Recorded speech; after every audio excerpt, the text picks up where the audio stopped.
camera settings. Before I do a full in-depth camera detail settings review of the Redmi Note 6 Pro, what I would do in this video is to suggest you some tips, give you some tips about the camera settings. When you change that and take the image, it just changes the way you capture the image.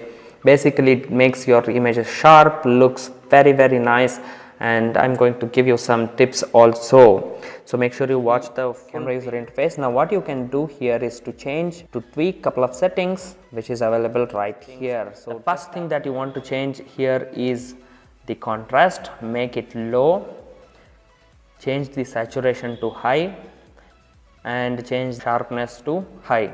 So you should not keep higher or highest, not the low or lower, because I have actually tested in quite different situations and this has worked me very nice and gives you very sharp looking images, everything. If your preference is a bit low in saturation, then definitely I would recommend you keep it to normal.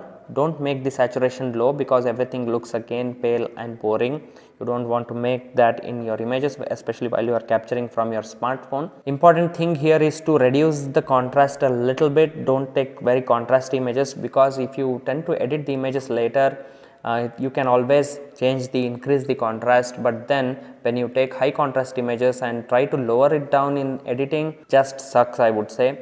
That is why always ensure that you capture images with low contrast, not lower or lowest, because again it gets too much there. So change these three settings, and there is one more very important setting to change whenever you capture in variety of situations. Let's say you are capturing close-up subjects or macro, or let's say you are trying to capture single object. So what you can do is to change the auto exposure settings right from here. As you can see, auto exposure settings, make sure this is set to spot metering. This is very important. What it basically does is it exposes properly based on the type of image you are capturing. Now when I have kept this spot metering and tried to take images of one single subject, one single object, it gives me really nice depth of field, nice bokeh as well, very smooth and nice looking bokeh, and it completely blurs the background. So if that's what you are looking, I always recommend you change the auto exposure settings to spot metering. Now as you can see with the spot metering, how the image has come, how much there is blur in the background, and with the settings that we changed earlier, remember we changed the sharpness to high, that's why very high and sharp looking images. And we also changed the contrast a little bit, so that helps with the saturation, so it doesn't look very saturated. So as you can see, the original yellow color here and the yellow color over here, so it looks pretty similar. Now this is what you want to try. Now if I change the exposure setting to frame average, I will show you what happens.